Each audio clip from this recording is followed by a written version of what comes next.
pero no por un sentido de dar miedo porque sí, o de agregar circunstancias para generar simples pesadillas. No es nuestro cometido, preferimos la luz. Sin embargo, ha coincidido que las investigaciones que se iban llevando a cabo por parte del equipo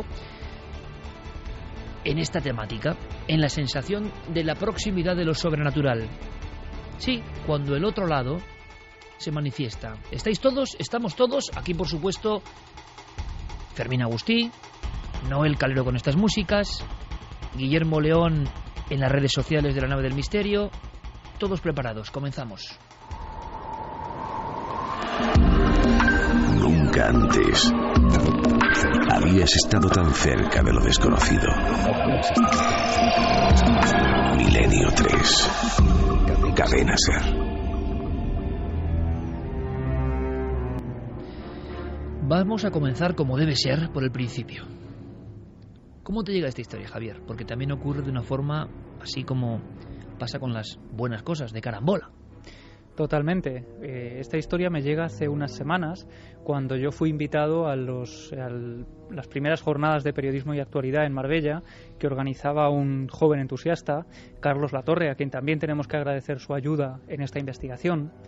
Yo llegué allí la noche anterior, estuvimos cenando con los organizadores, con los ponentes, y a la mañana siguiente, bien temprano, se iniciaban esas jornadas.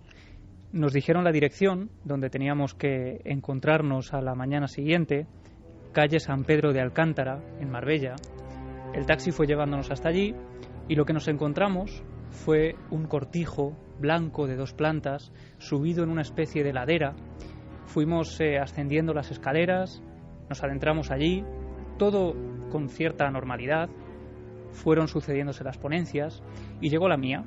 Mi ponencia era, desde luego, el periodismo de misterio a lo largo de la historia.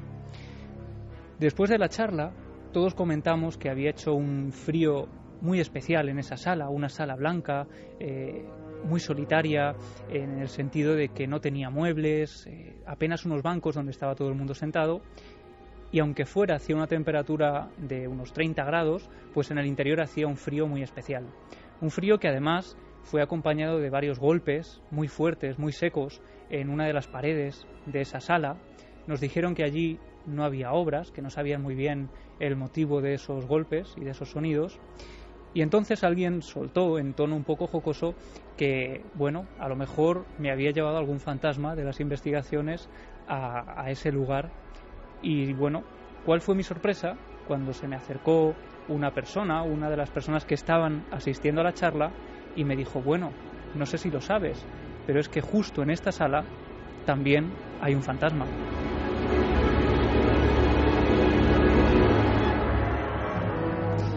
Y lo que me cuenta Iker, bueno, yo en ese momento saco el cuaderno, empiezo a apuntar todos los datos, todos los detalles. Él, Esteban Palomo, que es la persona que esta noche estará allí en vivo, pues empieza a ponerme al día, me habla muy por encima porque había que firmar, teníamos que irnos rápidamente, tenía que venir a la radio, y bueno, él me empieza a poner al día, como digo, muy por encima, de que allí hay varios trabajadores que han observado algo imposible, la figura de una niña vestida de comunión, que ha habido ciertas investigaciones internas que no se han dado a conocer al gran público, que hay incluso miedo de algunas personas que no quieren entrar siquiera en ese cortijo y que algunos medios locales han sacado en portada esas informaciones. Y sobre la mesa, hoy no nos acompaña, tiene su merecido descanso nuestro compañero Santiago Camacho. Estamos más solos, por tanto, y encima de la mesa, en el sector de Javi, un recorte de prensa.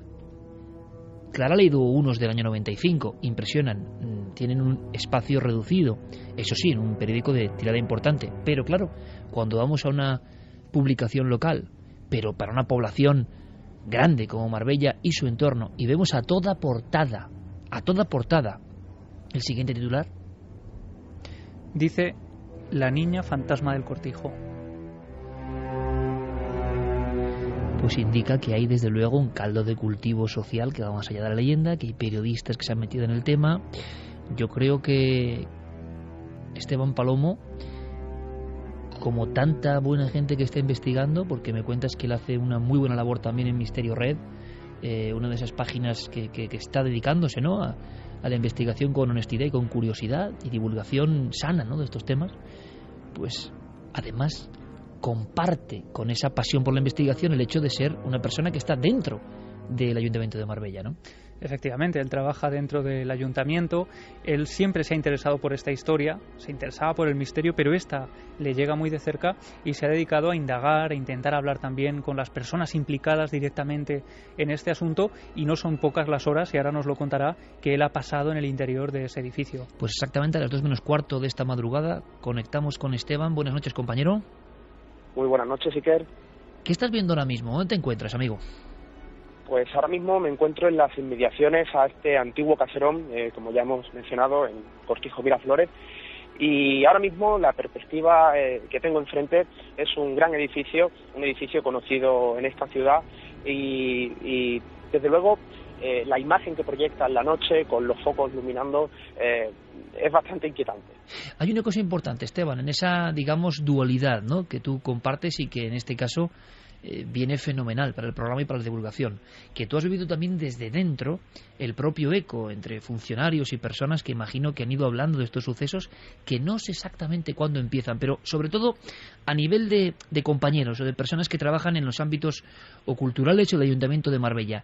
Esto es una historia que se conoce, pero que se queda solo en ese cenáculo, ¿no? Esto es una historia extremadamente conocida dentro del círculo de empleados municipales. Han ocurrido una serie de sucesos que han hecho inevitable que la historia que rodea al Cortijo pues se haga conocida, sobre todo dentro del ámbito, como digo, de los trabajadores municipales. Varios compañeros son los que propiamente han atestiguado los sucesos que ocurren en su interior, y uno en concreto, que creo que vamos a hablar un poquito más adelante, es el que quizá ha hecho más eco y más mella dentro de todo el ámbito laboral del ayuntamiento, que fue lo ocurrido a un trabajador de la Delegación Municipal de Sanidad. Una cosa antes, Esteban, porque iremos trufando la noche con conexiones, y te agradezco, pues imagínate cuánto que estés ahí a estas horas y que puedas tener esa visión que tantas veces has tenido, ¿no? Imagino en ese lugar de estar cerca de un fenómeno que hasta qué punto, ¿no?, se convierte en mito porque tiene una base real. Y es que evidentemente siempre nos surge, bueno, pero en ese lugar ha pasado algo, ha ocurrido algo, y me contaba Javi a pocos minutos de comenzar que sí que había habido una serie de hallazgos más o menos recientes que tienen que ver con la historia, con lo oculto de ese cortijo. Bueno, en este cortijo desde luego se han hecho diferentes hallazgos y de diferentes índoles. Hay que decir que este cortijo fue construido en el año 1704, cuando don Tomás Francisco Domínguez lo edifica sobre los restos de una casa de labor dependiente a un cercano convento que se encontraba por aquí antiguamente. Detrás del edificio se descubrieron recientemente hornos y una ermita rupestre datada de los siglos 8 y 10, que puede que sea quizá un motivo más, ¿no?, que revela la actividad en el pasado de esta zona. Hay que decir que dentro de este edificio incluso se han llegado a realizar diferentes investigaciones en el que se podría decir que se ha extraído algunos datos que pueden revelar que, bueno, ocurren una serie de sucesos y al menos cuestionables. Perfecto, Esteban, vamos a ir investigando en vivo si te parece. Te agradezco muchísimo tu participación. Comenzamos con la prensa. Javier, no es normal que en un medio de influencia local la portada la ocupe la historia de una supuesta niña que se aparece. ¿Cuál es la historia de esa niña? ¿Por qué se aparece? ¿Es un espejismo colectivo? ¿Está ocurriendo de verdad? ¿Cuál es la última respuesta a tanta incógnita? ¿Has podido hablar con la periodista que efectuó ese reportaje? Efectivamente, el reportaje no es casualidad que aparezca publicado el 31 de octubre de 2013. Sabemos que para los medios locales pues es una fecha muy especial para hacer públicas todo tipo de leyendas, de historias que ocurren en edificios de sus localidades. Y que, ¿no?, a lo mejor en otras fechas, con la percha de la Noche de Difuntos, pueden, bueno, salir, ¿no? Y que, digo yo, igual en otro momento pues tienen más dificultades, ¿no?, para ser portada, por ejemplo. Efectivamente. De hecho, Jorgelina durante varias semanas tuvo que darse a explicar que no se trataba de ninguna broma, que el Día de los Inocentes no había llegado todavía, que se había publicado un 31 de octubre y que esto era una información absolutamente real, una investigación rigurosa. Como decíamos, el titular decía la niña fantasma del Cortijo. Son innumerables las personas que dicen haber visto el espíritu de una pequeña que juega en el centro cultural y que siempre pregunta por sus padres. Ella misma nos cuenta cómo se mete en esta investigación, ¿no? Sí, hemos hablado con Jorgelina Torres, la periodista del Tribuna Express, que publicaba esta información, y ella nos contaba cómo se iniciaba todo. Nosotros en el periódico tenemos varios colaboradores, articulistas, y uno de ellos es el archivero municipal que tiene la oficina del Cortijo Miraflores. Y no sé qué escribió que dijo: yo aquí solo no me quedo, en un artículo de opinión que publicamos. Y un día me lo encontré, le pregunté y me dice: ¿no sabes que tenemos un fantasma? Y ahí empezó todo, empecé a preguntar, a investigar, y al final no era una persona, eran varias las que decían que sí que habían visto a una niña en ese edificio.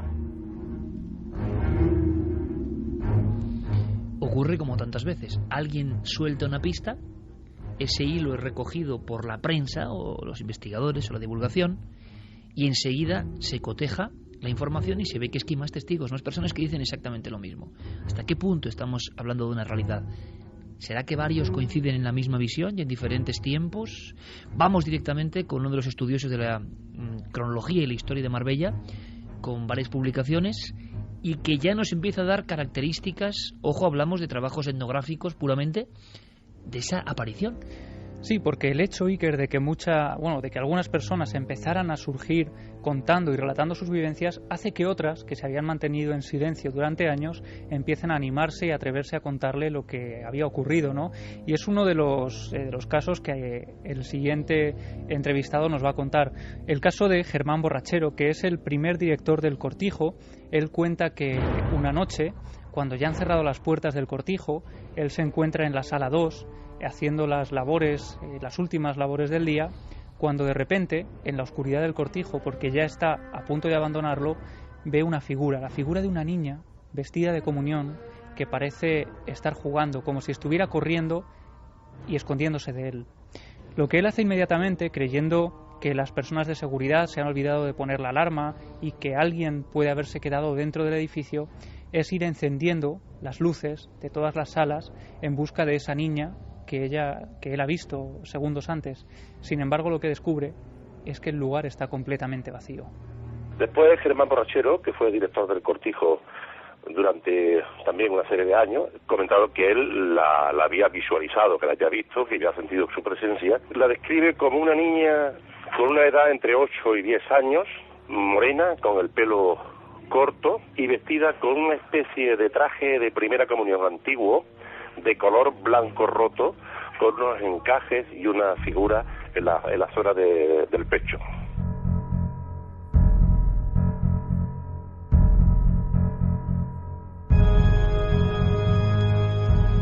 Estábamos escuchando a Andrés García Baena. Él es autor del libro Marbella, Miedo, Pobreza y Realidad, donde contaba y relataba, entre otros muchos casos, pues etnográficos, antropológicos, pues también la historia de este cortijo, el Cortijo Miraflores. O sea que en el mundo de los cronistas que han indagado en la historia de esta comarca malacitana, resulta que aparece también la historia de personas que veían a la niña.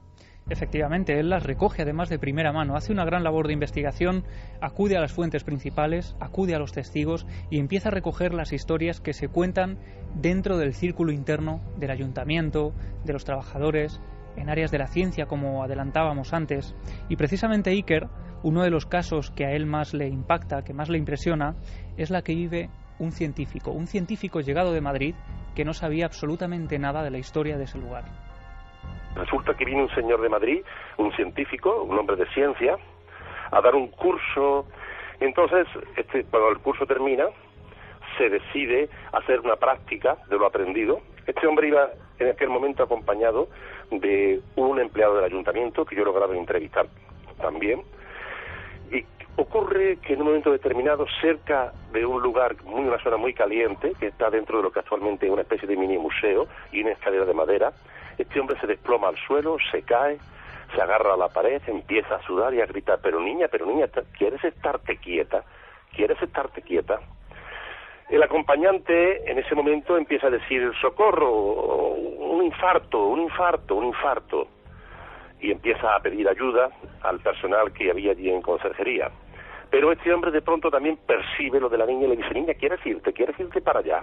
Todo esto contado por ambas personas, ¿eh? Ocurre que sacaron a este hombre afuera, al patio del cortijo, y que allí intentaron reanimarlo, intentaron socorrerlo la vida de lo posible. Este hombre no había sufrido ningún infarto. Parece, él comentaba que le había traspasado la niña y que se encontraba muy mal, y que no quería volver a venir nunca más a ese sitio ni a Marbella. Cogió el tren AVE y se marchó para Madrid y no hemos vuelto a tener noticias de él.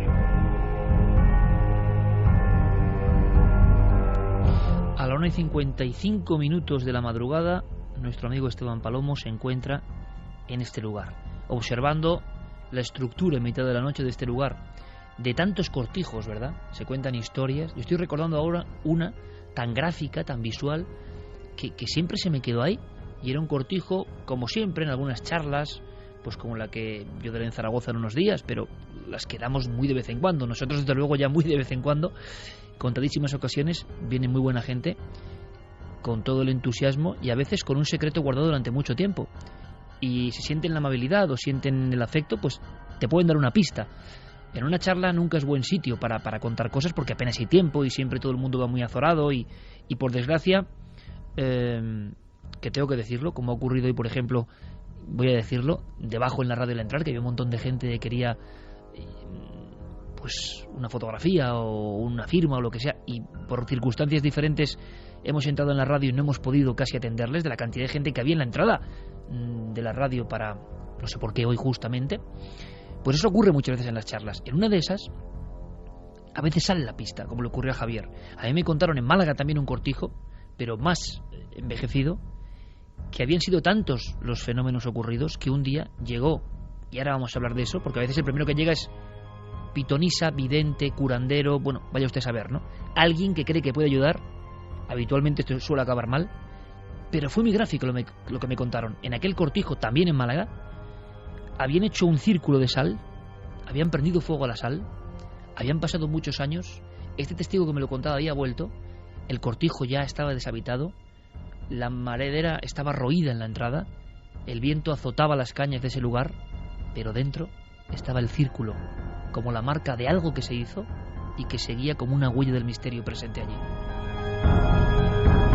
Y aquí estamos hablando de un lugar que se ha decentado, que no se ha dejado morir, y nuestro amigo Esteban está allí, escuchando estas historias que él seguro conoce bien. Esto parece de película de terror, Esteban, sinceramente, y yo no sé si estás pudiendo ver estancias o las ventanas dan acceso a alguno de los lugares donde ocurrió esto. Un científico que iba a hablar de ciertas cuestiones de zoología y de plagas, más o menos, y le pasa esta historia. Esto está perfectamente contrastado. ¿Esto ocurrió así, Esteban?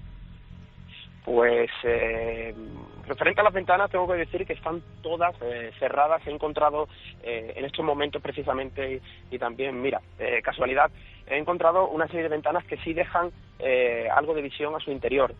La zona no se puede vislumbrar de una forma muy clara, pero ciertamente sí que es cierto que se puede vislumbrar el interior.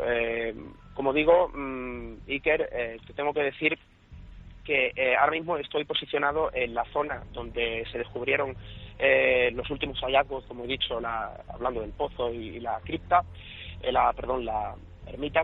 Y tengo que decir, bueno, me he llevado un susto, me he llevado un susto porque estaba tan atento escuchando las palabras que estabas comentando ahora mismo, y han salido dos gatos de la hierba y me he llevado un buen susto diciendo, vamos a ver este movimiento. Gajes del oficio, ¿no? Simplemente. De luego, tengo que decirlo porque me ha pillado imprevisto, porque desde luego ha sido un pequeño susto el movimiento de una serie de plantas que, o sea, que es una zona, Esteban, que es una zona que está dentro, digamos, de la delimitación urbana, pero ya bastante, digamos, alejada, ¿no? Que te permite cierto aislamiento, ¿no?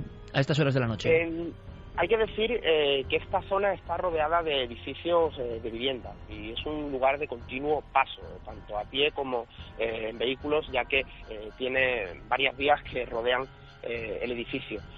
Lo que sí que es cierto es que el edificio está propiamente vallado, tiene una zona jardinada bastante amplia lo cual le da cierta intimidad y lo mantiene alejado, digamos, de la población céntrica donde se encuentra. ¿Ocurrió así lo del científico? Porque escuchando en voz de este cronista de la zona se queda uno sorprendido, ¿no? Porque da para una escena propia sinceramente, de la ficción. Una persona que le da un extrañísimo ataque y que también, junto a otro testigo que la acompaña, ambos científicos hablan de la niña. Exactamente, es una historia bastante conocida en la zona y no es el único hecho, unas circunstancias similares que ocurren dentro de este edificio. Con lo cual sí que es cierto de que la casualidad, que yo soy amigo del que dice que la casualidad no existe, en este caso hace su presencia, como digo, porque no es el único caso de este tipo de situaciones que se dan, no en científico, pero sí en otras personas que en su interior pues han tenido que vivir el mismo episodio. ¿Podría resumirnos alguna de las historias que a ti te han llegado de primera mano? Por supuesto, hacía alusión en primera instancia, cuando al comienzo del programa, sobre el compañero del empleado público de la Delegación de Sanidad del Ayuntamiento de Marbella.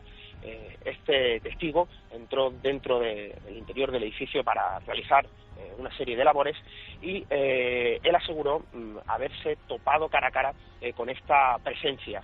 En su explicación tendríamos que estar hablando que fue ya dentro de la propia ambulancia, porque esta persona sufrió un estado de shock, tuvo un desmayo, una especie de crisis nerviosa, porque no daba crédito a lo que había ocurrido. Tal fue la envergadura de esta situación, como digo, tuvieron que llamar a los servicios de emergencia, porque esta persona no volvía a un estado anímico normal. Se quedó bastante traumatizado después de este encuentro. Él relataba que vio a esta chica, en un principio le pareció una niña normal y corriente, quizá le llamaba la atención en la forma en la que iba vestida, él la veía con total claridad, algo que se repite también en una serie de testigos y quizá lo hace más inquietante todavía esta historia. Él pudo verla, pero no solo verla, sino que pudo oírla. Cuando la niña se dirigió a él, fue cuando él entró, digamos, en estado de crisis de ansiedad. Él tuvo una crisis nerviosa, tuvo que ser atendido por los especialistas que fueron llamados, porque, como digo, este hombre no volvía en sí. O sea, que ha habido personas que no solo han visto una visión bien definida, no algo difuminado, bien definida, sino que han escuchado voces. Bueno, iremos sonsacando más misterios dentro del posible gran misterio, pero es que hay grabaciones, Javier, que has obtenido hablando con muchas personas que estaban en estos sucesos y que luego con gran impacto, gran emoción te lo han contado. Sí, nos hablaba Andrés García Baena en el corte que escuchábamos antes de la historia de un científico, el científico que se desmaya, que empieza a hablar de una niña, que a su lado va un trabajador del ayuntamiento y que este trabajador, cuando se gira para pedir ayuda, ve a una niña en mitad del pasillo solitario. Bueno, pues hemos conseguido, Iker, localizar a ese trabajador del ayuntamiento que acompañaba al científico de Madrid y que nos ha relatado en primera persona esa experiencia. Y quiero recalcar pues que todos estemos muy pendientes del tono de voz con el que este hombre recuerda aquella vivencia. Cuando llegamos al lugar, yo no me encontraba bien, sentía malestar en el cuerpo en general y el hombre igual. Este señor pues se quedó en un estado como de shock, no sé, se puso en el suelo sentado, empecé a hablar con él y no me respondía. Yo me estaba asustando porque creía que le había ocurrido algo, un infarto o algo. Bueno, la cuestión que me vuelvo para pedir ayuda y en ese momento veo una niña pequeña delante mía. Entonces, al girarme, cuando le digo, oye niña, y mi mano pasó por medio de ella. Desapareció, se fue andando por el pasillo, era como una cortina de humo y se fue. Eso fue horrible, me pegó un susto que aún no me acuerdo. Y este señor pues dijo que no daba recursos y se fue.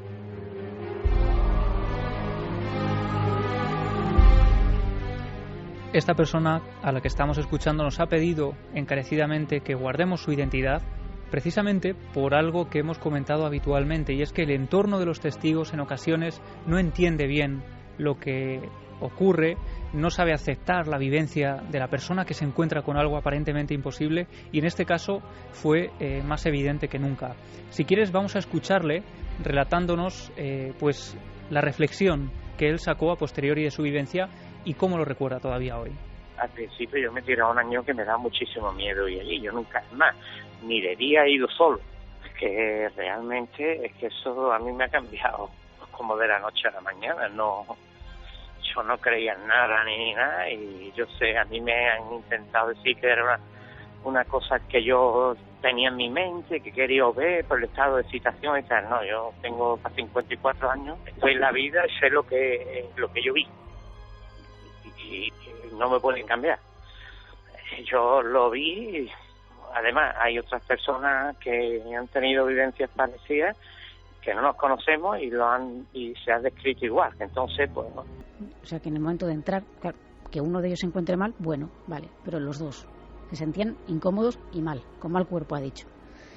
Qué interesante, ¿verdad? O sea, el cuerpo entero como una antena en cierto momento, sea uno sensitivo o no lo sepa, pero que te encuentras como descargado, como si ese lugar fuera promotor de enfermedad, de malestar. Sí, de malestar. De hecho, precisamente estamos hablando de una persona de una mente cartesiana, de un científico que a priori no tendría por qué ser una persona más sugestionable ni propicia para una experiencia de este tipo. Pero es que los dos llegan a tocar, entre comillas, a lo que fuera. Uno porque la traspasa y esto le hace ponerse casi a la muerte, ¿no? De hecho, tienen que llevárselo en ambulancia. Y el otro que incluso traspasa lo que sería el presunto cuerpo de ese ser. Muy normal, o sea, muy habitual, me refiero en cuanto a la fenomenología, con dos testigos y de esta naturaleza no es. Esteban, ¿cuántos testigos, y yo sé que el número no puede ser exacto, pero más o menos en las investigaciones creéis que puede haber en torno a la visión de esta niña? Dos cosas. Primero, más o menos cuántos testimonios hayan podido hablar o no, hayan sido bajo el anonimato o con su nombre y apellido sin ningún problema. Y también, retrato robot de esa niña, ¿todos ven más o menos lo mismo?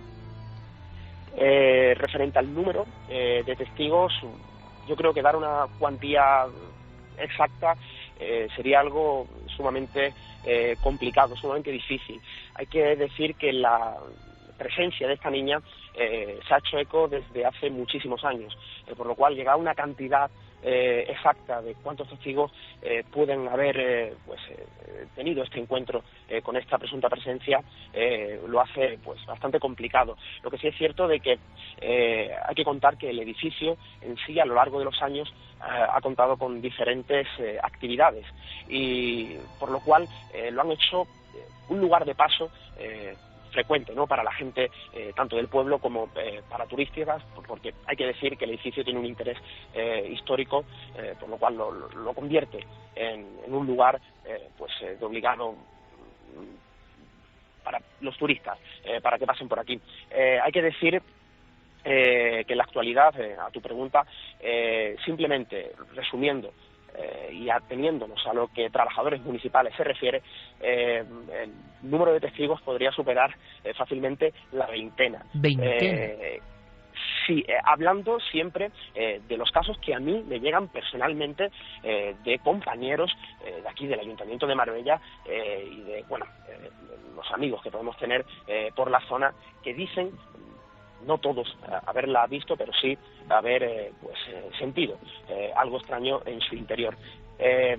También hay que poder llegar a achacar a la sugestión, ya que el edificio en sí por dentro es algo que invita, ¿no? Es una escena dentro de sus pasillos que puede invitar a pensar en todas esas historias que son bastante conocidas. Claro, Esteban, tú estás ahí y comprendes perfectamente que ante una historia que ya ha corrido su propio rumbo dentro de la sociología del lugar, también el propio edificio, sus salones, sus pasillos, sus ventanas, pueden provocar un estado en las personas que ya conocen la historia, pues especial. Pero te preguntaba también, el retrato robot, ¿no?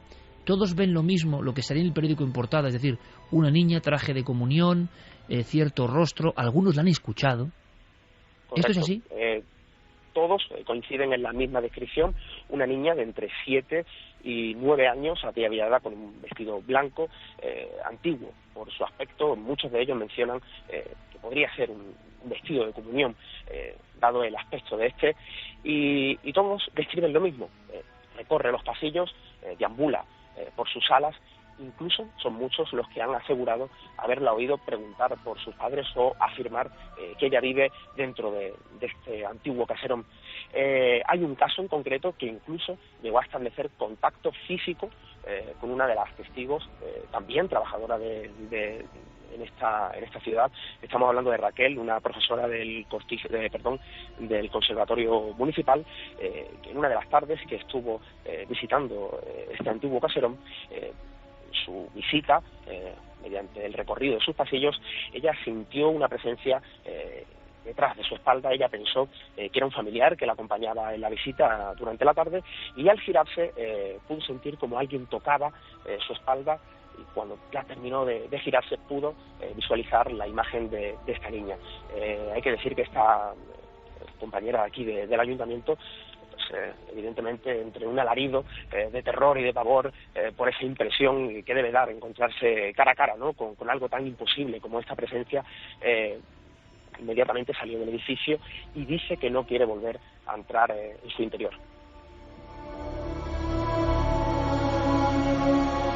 ¿Queréis apuntar algo, Javier? Porque vamos a tener voces de este testimonio, ¿no?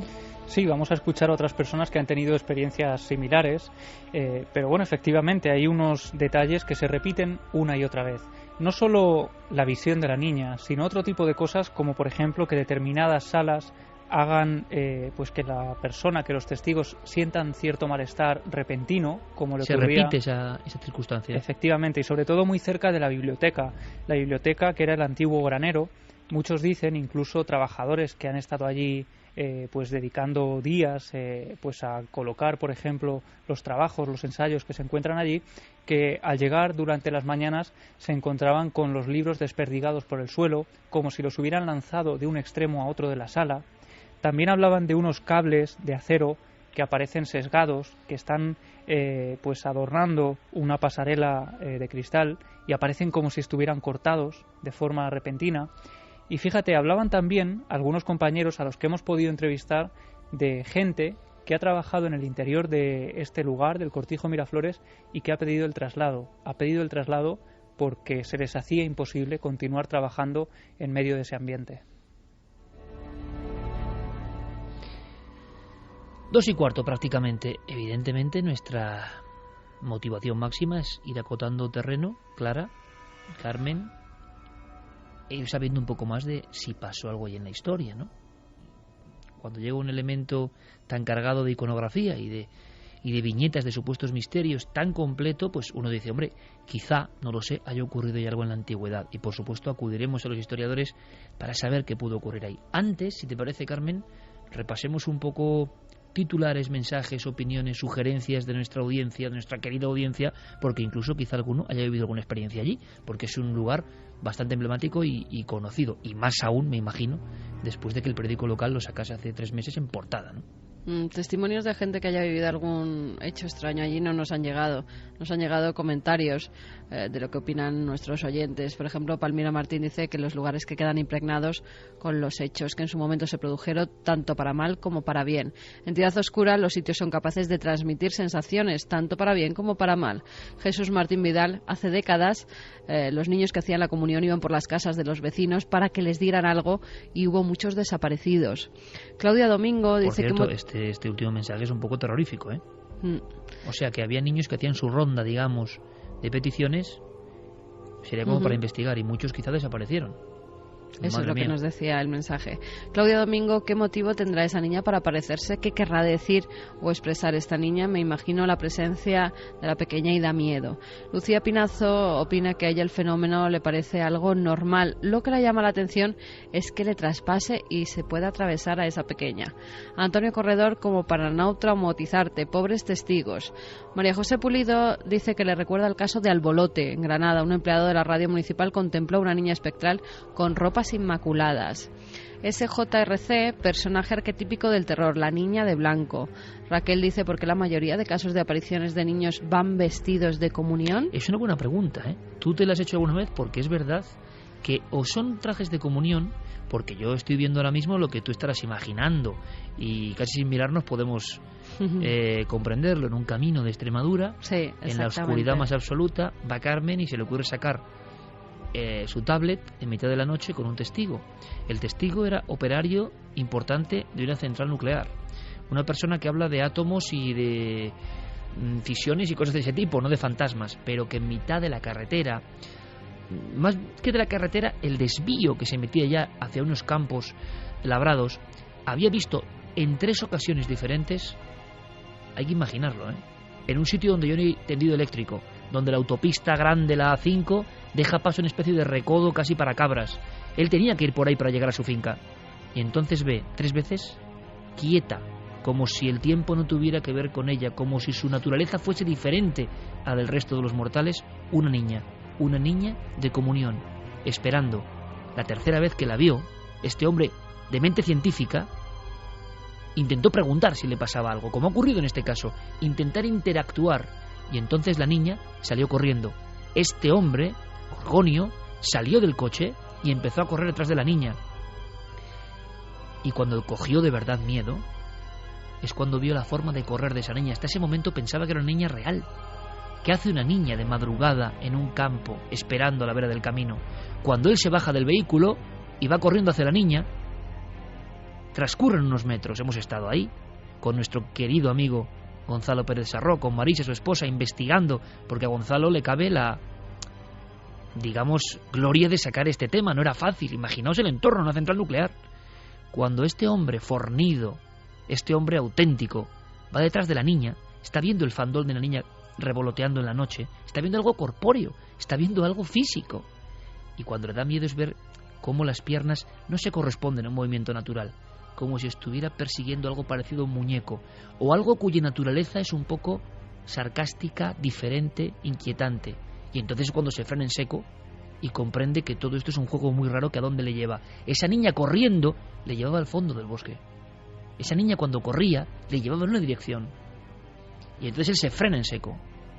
Y aquello desaparece, se difumina, como un sueño. Pues en ese camino, en mitad de ese camino, Carmen sacó la tablet y empezó, lo había grabado, y creo que fue un puntazo, varios trabajos fotográficos de niñas vestidas de comunión. O con traje de domingo, que podíamos decir que... ¿Por qué comunión? Pues porque igual la elegancia de aquella época en niñas pudientes tenía algo parecido también, ¿no? Se me ocurre, perdón, Carmen, que pudiera ser también un traje de mortaja.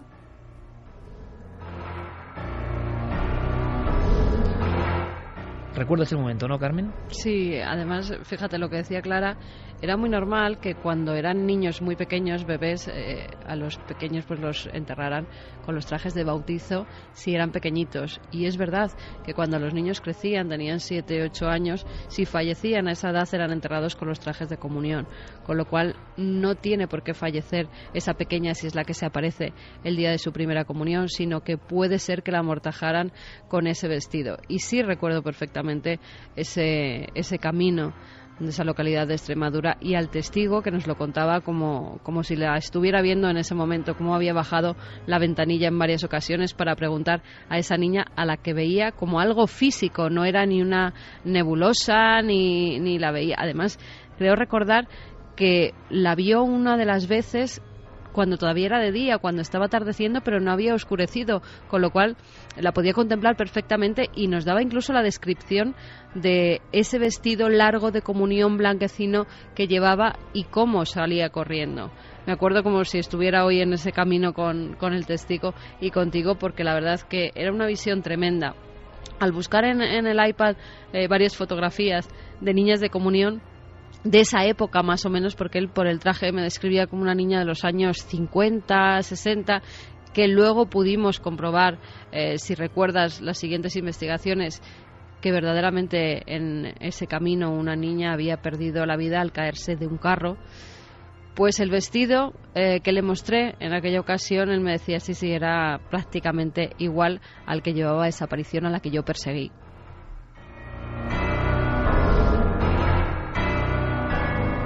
Si no recuerdo mal, una de las visiones que estamos ahora mismo comparando, porque como nos contaba nuestro amigo Esteban, que está allí ahora mismo, o Javier, la diferencia de este caso con otros, aunque hay paralelismos y estamos viendo con otra casuística española, es que la visión es muy gráfica, la visión no es desdibujada, la visión es como cuando los supuestos sensitivos ven muy bien, no es una figura. Recuerdo que este hombre, central nuclear de Almaraz, en la segunda visita de esa niña en el mismo punto de la carretera, con un intervalo creo que de meses o incluso un año, yendo a diario por ahí, pero en determinada fecha aparece la niña. Pues en una de las estampas se quedó el hombre, pero cuando tú ves que un testigo se queda paralizado porque está viendo algo que le recuerda, y era la posición de las manos, la niña recta, muy espigada, como posando casi, junto a la vera del camino, no se mueve nada, aunque hay aire, no se mueve nada, y las manitos juntas, como cogiendo un librito con una cruz. Seguimos la investigación, Javi. Bueno, otro caso al que nos recuerda, por no querer abandonar el tema de los trajes de comunión, es que en los casos de niños también ocurre. En el Ayuntamiento de Jaén, que mencionábamos antes, donde incluso se produce una intervención policial a petición de los trabajadores del lugar, porque ven a un niño en mitad de los pasillos vestido de blanco, como si llevara un traje de comunión. Incluso las señoras de la limpieza no se atrevían a hacer las habitaciones solas, iban en grupos. Pues nosotros llegamos a la información de que en los años 50, a escasos metros de allí, en la misma plaza de la Catedral de Jaén, muere un niño que cae desde una tapia un domingo de Ramos. No iba vestido de comunión, pero era tradición que los niños en esa fecha pues fueran todos vestidos de blanco, tal y como aparecía la imagen de ese niño. A mí, Clara y Carmen, la doble C, me han dejado un poco de verdad trastocado, porque yo estaba pensando, ¿por qué la unión con la comunión? Que es un momento, al margen de las creencias de cada uno, de felicidad para esa niña o ese niño, ¿no? ¿Por qué aparecer? Y yo pensaba, quizás ropajes elegantes de la época, y no. La conclusión la han dado clarísimamente, que seguro que tiene algo más que ver, ¿no? Lo que estamos viendo es algo transhumano, si es que es así. Es una imagen como del otro lado, quizá, por eso se aproxima al hombre, no lo sé.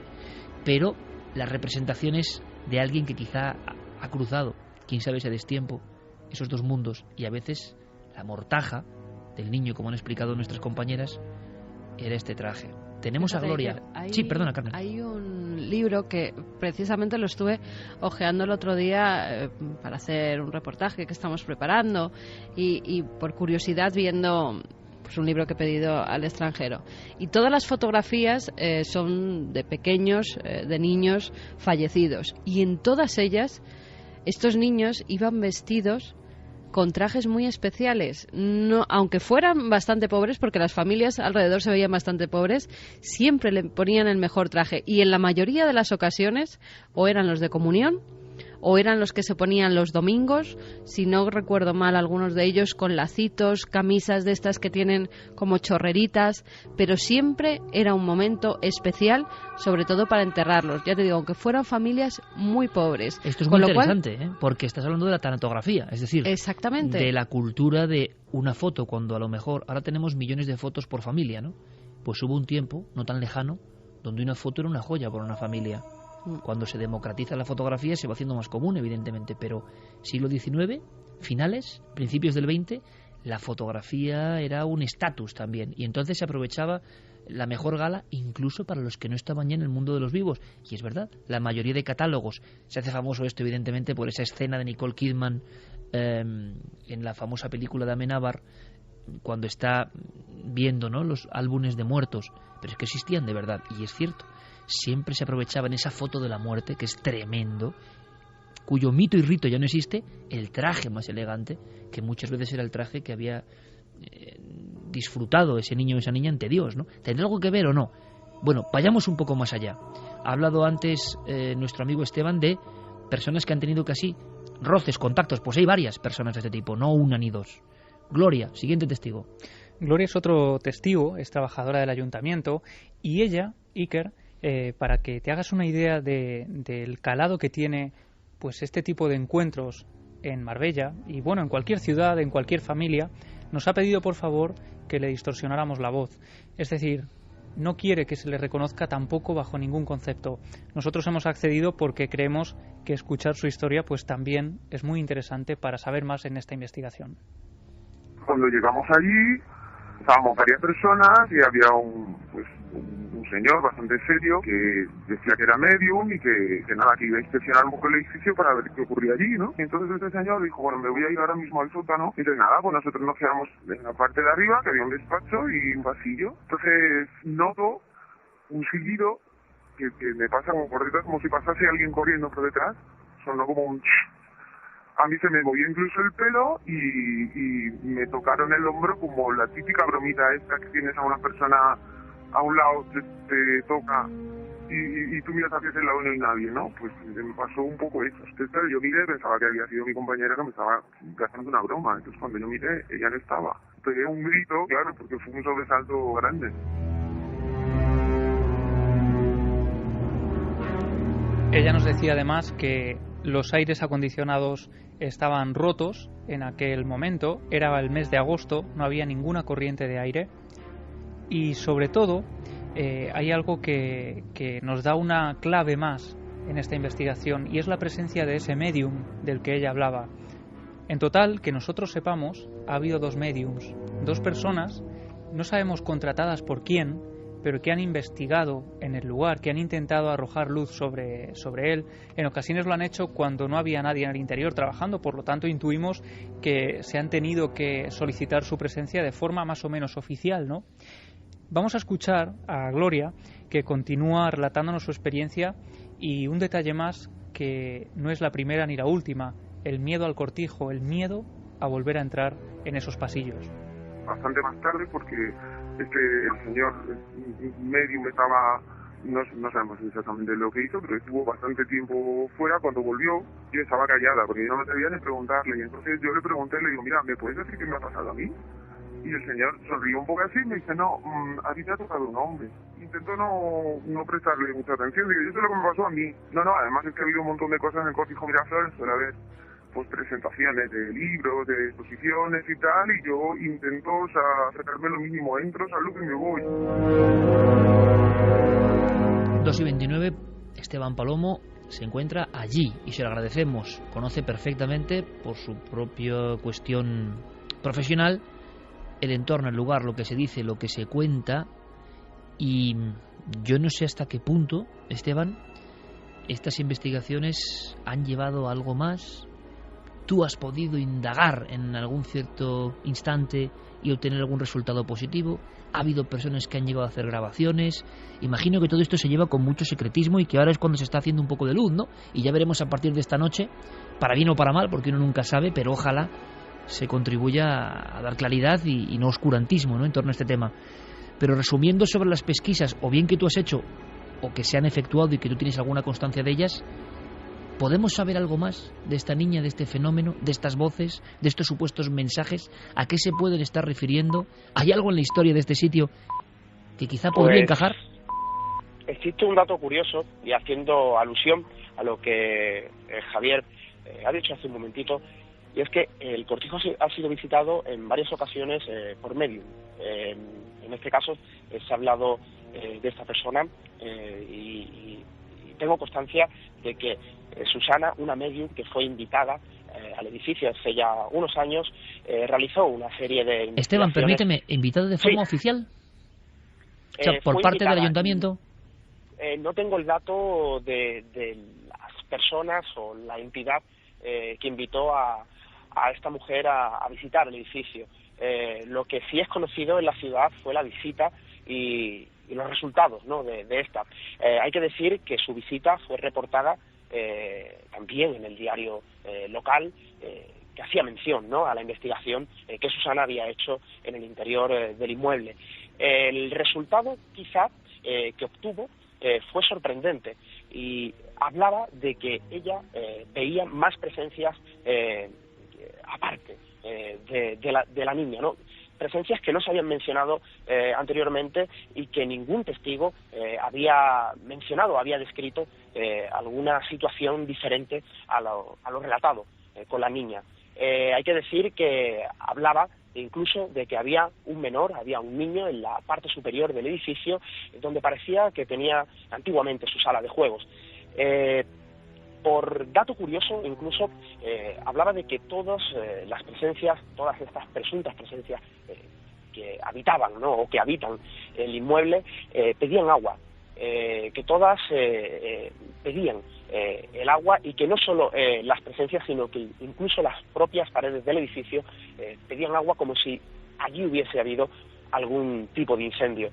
Son datos curiosos y hay que decir incluso que se realizaron a posterior diferentes registros psicofónicos a los que yo no he podido tener acceso, pero de los que sí tengo constancia, y el resultado de estos parecen ser que fueron encaminados hacia la misma situación, que en ese edificio había habido algún tipo de incendio. Y hablando con, bueno, pues con esas comillas gigantescas, ¿no? Siempre que hablamos de sensitivos o de personas que tienen ciertas facultades, bueno, garantía ninguna. A veces aciertan, a veces muchas, la mayoría, fallan. A veces complican las circunstancias. Lo curioso es que en un lugar que pertenece a un ámbito oficial haya estas visitas que muchas veces ocurren un poco de tapadillo, ¿no?, para resolver el tema y que no llegue más lejos. Vamos con la crónica, con la pura crónica, porque también hay elementos interesantes que es momento de conocer ahora mismo. Pues sí, Andrés García Baena, con el autor de este libro y cronista de la zona, con el que hemos hablado largo y tendido, él nos daba más detalles sobre la visita de esta médium, de Susana. Llevamos en cierta ocasión a una medium que, para sorpresa nuestra, comentó, después de estar un tiempo en silencio, comenta: pero aquí no hay una niña, aquí hay una familia entera. Y empezó a señalarnos el padre, la madre y algún niño de sexo masculino. Transcurrido unos 30-40 minutos, pasamos a lo que se conoce como un granero, un antiguo cortijo donde estaba el granero. En el granero decidimos pues que ella pasara, hablo de la medium, pasara a aquel lugar, y inmediatamente, pero bueno, si aquí lo que hay son niños jugando, y empezó a hablar con el niño, y decía que el niño era muy travieso y que el niño era el causante de todo lo que había ocurrido en dicho lugar. He hecho alguna investigación y en el año 1903 hubo un gran incendio en ese cortijo. Lo he encontrado en un periódico de la época y se comenta que ardió casi todo. Y esto me ha llevado a pensar que, me ha llevado a unirlo con un fenómeno que la medium nos transmitió, y es que dijo que todas las personas allí presentes pedían mucha agua, que su grito constante era agua, agua, agua. Así que esto me ha llevado a pensar que evidentemente hay algo ahí, alguna presencia de algo que yo no logro percibir, pero que hay personas que sí lo perciben, ¿no? Como si de las propias paredes, ¿no?, surgiese un mensaje. Y esto hila directamente con lo que luego vamos a contar, Clara, porque a veces en las paredes parece que hay un código, un mensaje, algo, ¿no?, como si las casas tuvieran cierta vida. Pues no sé qué. Los últimos minutos nos lo enviaba José, dice que es de Marbella, de la Torrecilla, y que tiene constancia de lo que estamos contando. La peor zona en cuanto a fantasmas está cerca del cementerio de arriba, en los montes, que tiene al otro lado de la carretera donde está este edificio. Dice que allí se hundió una casa por derrumbe y que murió una familia entera. Algún vecino me ha contado que por la noche se han visto sombras paseando por esa zona, e incluso un vecino que tuvo que pasar por allí para llegar al cementerio para dar sus respetos a un vecino fallecido, y sintió que alguien le seguía mientras pasaba por esa zona. O sea que sí que ha habido un hecho luctuoso, un derrumbe de una casa justamente por esa zona donde ahora se levanta ese cortijo. Curiosísimo, ¿te acuerdas tú en mitad de Sierra Morena otro derrumbe, en este caso bélico, ¿no?, de una casa y una familia dentro? Sí, en la casa de Belmez y muy cerca del Santuario de la Cabeza. Una casa entera derrumbada por un morterazo y toda una familia, un grupo de niñas y su mamá, haciendo piña, rezando, y caen todas al mismo tiempo. Y eso parece que tiene cierta conexión también con el famoso misterio. Más mensajes para poner, como digo, punto y seguido. Nunca es punto y final. Ojalá lleguemos a un punto final, aunque es difícil. Alessandra Gómez nos decía: no sé si soy la única persona que siente esto, pero la visión de niños fantasmas me da más miedo que la de un adulto. No sé por qué lo asocio con el lado oscuro. Javier Calvo dice: cuando te encuentras con el misterio te cambia la vida, sobre todo por los testimonios que estábamos escuchando, ¿no?, que se veían algunos muy entrecortadas la voz, ¿no? O sea, esa emoción fuerte, ¿no? Sí. María R. dice: acabo de llegar y estoy escuchando lo de los trajes de comunión. Tétrico, pero cuadra muy bien con lo de las apariciones. Alberto nos dice: es raro, porque el caserón de Miraflores fue una fábrica de azúcar. Yo no sé si se tiene constancia de eso. Sí, sí. Ahí también, de hecho, todavía se puede ver porque tenía también un molino muy importante que está expuesto. Se ha hablado de granero, además, de zona de graneros. Efectivamente, es decir, que era un molino muy importante, que era muy visitado habitualmente, pero que, bueno, también tiene esa historia que parece muy desconocida. Mariposa Delirante dice Cortijo Jurado, Cortijo Miraflores, Málaga y sus cortijos del misterio. Cierto. Alberto González, hay quien dice que hay que tener miedo a los vivos y no a los muertos, pero escuchando estas historias de Milenio 3, como que se le tiene más miedo a los muertos. A mí, personalmente, quizá porque la vida también te cambia, pero ver un niño fantasma me tiene que impresionar y dar mucho miedo, pero también da bastante tristeza, porque es como la muerte más a destiempo, ¿no? No se entiende muy bien, ¿no? Depende de qué circunstancias te lo encuentres y cómo se te aparezca. Claro. Vamos a hacer una cosa, 2:41 minutos. Vamos a cambiar de tercio rápidamente. Vamos a respirar, si os parece. Y ¿tú estás de acuerdo, Clara, por cierto, en que la visión de niños, como decía uno de los oyentes de Milenio 3 esta noche, lo identifica como al lado más oscuro, y no sé bien por qué, como si fuera una especie de broma macabra, como si no hubiera la ilógica dentro de la ilógica, ¿no?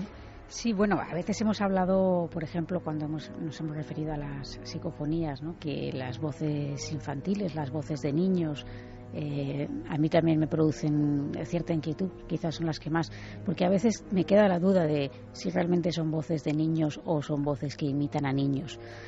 Y en cuanto a que ella lo asocie, por ejemplo, con el lado oscuro, quizá depende de la circunstancia de por qué haya muerto ese niño, ¿no?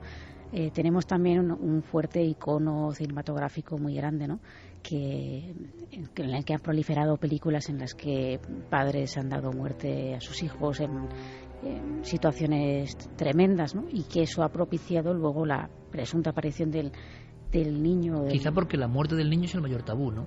Dentro del tabú de la muerte de un niño no se comprende, no se acaba de encajar.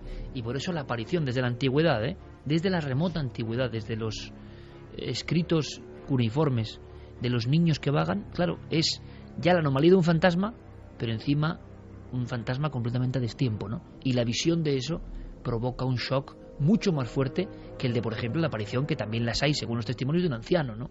Que por lógica está más próximo, ¿no?, a ese otro lado. Vamos a hacer una cosa, oxígeno rápidamente, cambiamos la situación, escuchemos casi el bramido de una nave, porque es que hablamos de una auténtica nave, si es que es una nave humana o no, ya no lo sabemos, que se ha aparecido. El inicio de Rendezvous de Jean-Michel Jarre, a mí siempre, claro, yo tengo la cabra tira al monte, ¿no? Y es que yo siempre veía, escuchaba y veía, en fin, la imaginación, esa nave posada emitiendo un extraño sonido. Hacía mucho tiempo que no se hablaba de grandes, de gigantescos aparatos. No hablamos de una luz fugaz, no hablamos de, en fin, un rastro repentino en el cielo, no. Hablamos de pilotos, hablamos de personas que en pleno vuelo, el pasado 3 de marzo, o sea, hace un mes, se encuentran con una estructura que les sorprende enormemente. Una estructura gigantesca, una estructura impensable. Como hacía mucho tiempo en la literatura ufológica, se ha pensado siempre en grandes plataformas o en grandes cosas que, bueno, parece que albergan o que tienen que ver con otras apariciones mucho más pequeñas, más fugaces, más de bolas de luz. Nunca lo sabremos, pero pocas veces un piloto ha contado de cerca la visión reciente de uno de estos objetos. ¿Y por qué ocurre? Porque nosotros emitimos una filmación en Cuarto Milenio de una supuesta nave, supuesta por supuesto, en Ucrania. Precisamente coincidiendo con todas las trifulcas de Ucrania, las cámaras están grabando y contemplan en la inmensidad, en un cielo despejado, esa especie de puro, luminoso, metálico. El sol parece que refleja en él. Y de pronto eso va haciendo una serie de movimientos, se ven las edificaciones y luego desaparece. ¿Os imagináis unos pilotos que hayan tenido algo muy parecido tan cerca? Pues rápidamente conectamos con el piloto que llevaba ese vuelo, salió de Dublín, se dirigía a otro punto de Irlanda y se encontraron con lo imposible. Buenas noches. Les saludamos ya, buenas noches. Muy buenas noches, Iker. Primero, gracias por tu valentía, gracias por permitir que tengamos una amplísima información que nos ha remitido, porque lo primero, yo creo que cuando esto le ocurre a un piloto, por mucha o poca que sea la experiencia, la sorpresa es enorme, ¿no? Sí, bastante. La verdad que no ocurren cosas de estas todos los días, ni mucho menos. Sobre todo porque no hablamos de una visión de una luz, de algo así espúreo o muy fugaz, sino que presumimos la presencia de un objeto y de grandes dimensiones. Pero ahora mismo toda la audiencia de Milenio 3 te está escuchando y a mí me gustaría, porque si no rebajaría el nivel de intensidad, que tú nos contases, bueno, lo que nos has remitido, ¿no? Es decir, cómo vives la experiencia. Creo que sales de Dublín a las 7 horas y que ibais sin pasajeros. Sí, era un vuelo posicional que se llama en el mundillo y teníamos que llevar simplemente el avión a repintar. Nos llamaron, a mí me acuerdo que me sacaron de guardia y cogimos el avión, salimos de las 7 de la mañana de Dublín.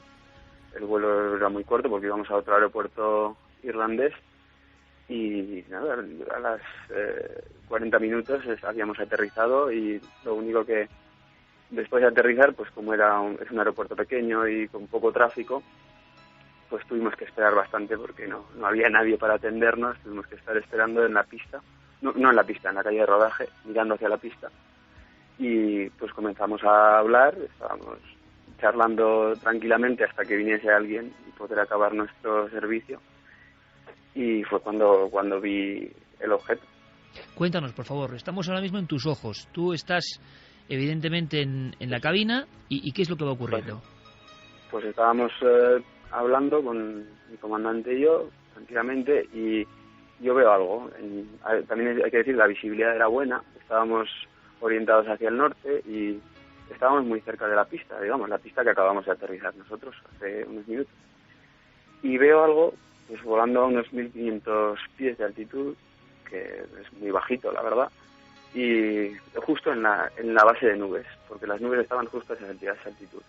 Una forma de tubo completamente, perfectamente formado, sin luces, no se oye ningún sonido, y la verdad que mi primera impresión es, la mente supongo que tira de lo que conoce y asumes que es un avión.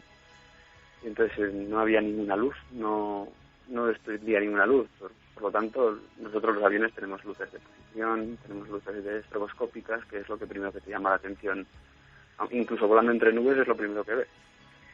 Y bueno, lo seguí con la mirada y de repente pues empieza como a difuminarse más y a desaparecer. Y en el momento en que estaba medio desapareciendo no sé si por las nubes o por características del mismo objeto, le dije yo a mi comandante, mira ese avión. O sea, la forma y el tamaño, si eras capaz de localizarlo de primer momento, era gigantesco. Es lo que te iba a preguntar, y es lo que todos los oyentes estarán deseosos porque hemos visto filmaciones, hay algunas míticas en España, pero la palabra gigantesco en un hombre del aire como tú pues nos sorprende. ¿De qué estamos hablando? ¿Una estructura de cuántos metros? Pues no sé, los aviones más grandes que hay ahora mismo de longitud serán el 747 o el 380 y te puedo decir que esto era 2 veces y media, 3 veces más grande que cualquiera de esos aviones. Y igual incluso me quedo corto. Lo que más te llama la atención es la ausencia de sonido y que no tiene ningún tipo de luz, que lo lógico parecía que se estaba ocultando de algo, ¿no? Lo primero que me llama la atención es que procede, tal y como estábamos nosotros encarados a la pista, viene de derecha a izquierda y parece que se va hacia la otra pista, que era la que no estaba en uso. Y eso es lo que primero me mosquea a mí, porque en esa pista, primero que no había tráfico, éramos los únicos, y segundo que si hubiese algún tráfico para ese aeropuerto hubiese entrado por la pista que la habíamos entrado nosotros, y el objeto estaba procediendo a la otra. Bueno, o daba la impresión que estaba procediendo a la otra. Entonces esa fue la primera impresión y eso fue lo primero que a mí me sorprendió un poco. Luego el tema de que no llevase luces, que no hubiese sonido, te sorprende cuando pasa un tiempo y piensas en él y dices, hay cosas que no cuadran. Y lo curioso es que luego habrá una segunda observación, si no me equivoco, ¿no? Hay una primera desaparición, parece que el caso... Exacto. ¿Y qué ocurre? Desaparece de mi vista y entonces pues yo lo primero que hago es intento mirar un poquito hacia adelante, ¿no? A ver si lo veo aparecer un poco más adelante, no veo nada y yo enciendo el transponder, es un sistema que tenemos que es una especie de radar secundario que se llama, que todos los aviones lo llevan y si eso es un avión y lleva transponder, pues encendiéndolo en las pantallas aparece. Pues yo enciendo el transponder, no veo nada, en las pantallas no sale nada, como no sale nada, pues vuelvo a mirar fuera, esperando encontrármelo un poquito más adelante, ¿no? Y nada, pues después de ese intervalo de tiempo, que era muy pequeño intervalo de tiempo, 15-20 segundos, aparece en el mismo sitio que lo perdió anteriormente y como marcha atrás, es decir, en el sentido contrario, de izquierda a derecha, digamos. Y eso, ahí ya me quedé alucinado. Porque no... Era indudablemente el mismo objeto, no hablamos de la aparición de un gemelo, sino... No, el mismo. Incluso, es más, lo vi más claro en la segunda aparición. En el difuminado, no sé por qué, porque estaba más cerca o porque la capa de nubes era igual un poquito menos espesa, pero mucho menos difuminada la segunda vez. Incluso, si no me equivoco, llegas a distinguir que en esa especie de estructura fusiforme, en ese tubo, sí que hay algo que te llama la atención, como una protuberancia o algo, ¿no? Sí, yo lo puse en el email como joroba, pero realmente las palabras es difícil, ¿no? Y más que nada es que en el primer momento lo que ves es como si fuese un tubo, ¿no? Un tubo, pues como se veía en el vídeo de Ucrania, un tubo. Lo que pasa es que cuando lo vi la segunda vez, ese tubo no era un tubo, digamos, recto, era como que tenía una especie de curvatura, podemos decir. No muy pronunciada, pero sí, fíjate si estaba cerca que era capaz de ver la curvatura. Lo llamé joroba, pero realmente era una especie de curvatura.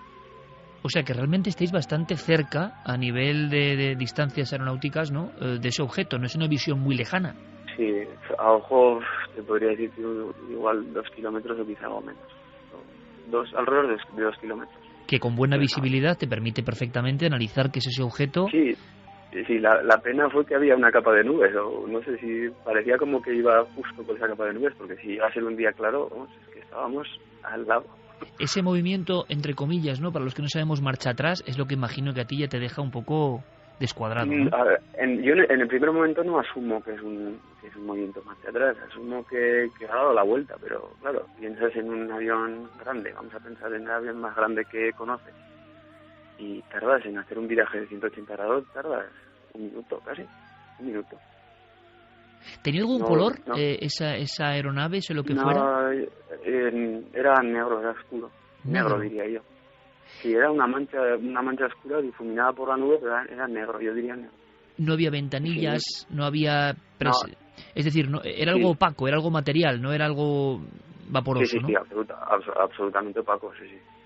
¿Y cuando desaparece? ¿Vuelve de nuevo a esfumarse? Vuelve de nuevo, y con la mala suerte que el comandante se había levantado de su asiento para ir, pues teníamos bastante prisa, la verdad. Estaba intentando pues adelantar un poco de papeleo y pues eso, yo pongo el radar y lo vuelvo a ver. Y entonces me quedo alucinado otra vez, viéndolo para atrás, llamo al comandante, le digo, mira, está ahí otra vez. Y para cuando se sienta y ya desaparecido. Entonces en ese momento yo energizo el radar primario, que es un radar que usamos para detectar tormentas, que ese simplemente no necesitas de un equipo a bordo en el otro avión para detectarlo, sino que el radar primario manda un eco y si hay algo ahí, lo rebota. ¿Y apareció? No, porque era tarde, tarda un poquito en energizarse y luego ese radar cubre una parte de, digamos, angular, ¿no?, enfrente de ti. Si el objeto ya está escorado, pues está fuera de tu alcance. Sí, ningún tipo de matrícula, de identificación, no recibiste ningún tipo de señal en ese intento de contacto, ¿no? No. En ningún momento hubo ninguna otra comunicación desde que nosotros aterrizamos, pues serían más o menos las 7:40, hasta el momento en que yo abandono el avión, que eran las 8:15, o sea, 35 minutos. En todo momento yo lo último que apagamos fue la radio porque quería oír a ver si había algo Entonces, en todo ese momento estuvo la radio puesta y no hubo ninguna comunicación, nada. ¿Qué impresión se le queda a uno entonces, compañero, para, digamos, pues poner el colofón? Supongo que en ese momento tampoco, bueno, pues es que tampoco le di más vueltas. Luego cuando lo piensas y empiezas a analizar las cosas más fríamente, y dices, lo que has visto no es muy normal. O sea, no es algo que haya visto antes, ni es algo que yo conozca, vamos. ¿Es la experiencia más extraña que has tenido en el aire? Sí. Y tú sabes, como yo y como los oyentes, que hay cierto tabú, que hay cierto apuro, que hay, cuando ocurren estas cosas que pasan, ¿qué se hace? ¿Cómo se queda uno? Al final, quizá la opción más, por desgracia, ¿no?, pero la opción que se toma con mayor frecuencia es la de silenciar el asunto, ¿no? Sí. Bueno, no sé si será solo un tema en aviación. Supongo que vosotros estáis más acostumbrados a tratar con temas de este tipo. Pero sí que hay un poco de tabú y pues igual la gente ve cosas y tampoco lo dice, o igual por miedo a decir, bueno, igual te van a tachar de que no estás en tus cabales, igual no estás apto para volar.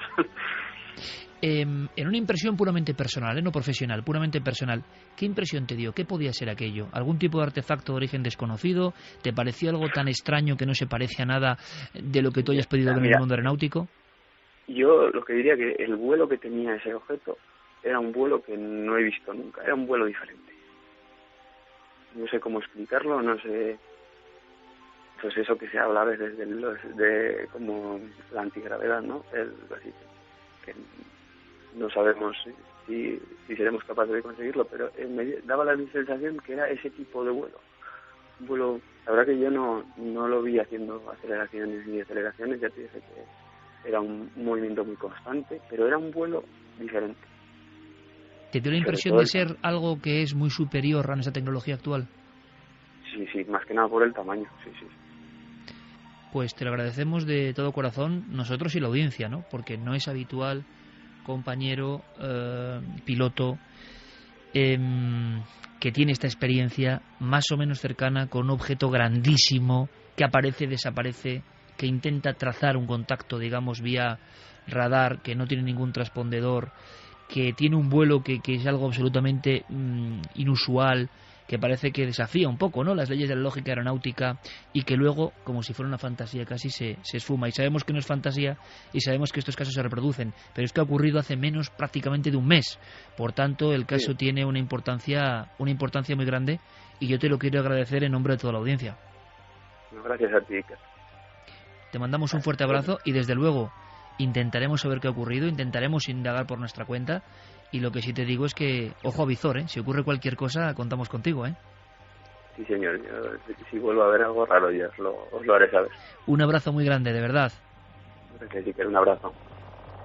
Javier Pérez Campos, ¿cuánto mide un Boeing 747?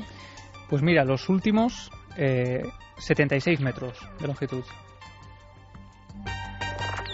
Por tanto, esta estructura gigantesca, oscura, en forma de puro, que se aparece ante una tripulación, hemos hablado con su piloto el pasado 3 de marzo en la vertical entre Dublín y un punto de la costa irlandesa, tiene aproximadamente 200 metros. O sea, cogemos un campo de fútbol, Bernabéu más o menos, el mundo.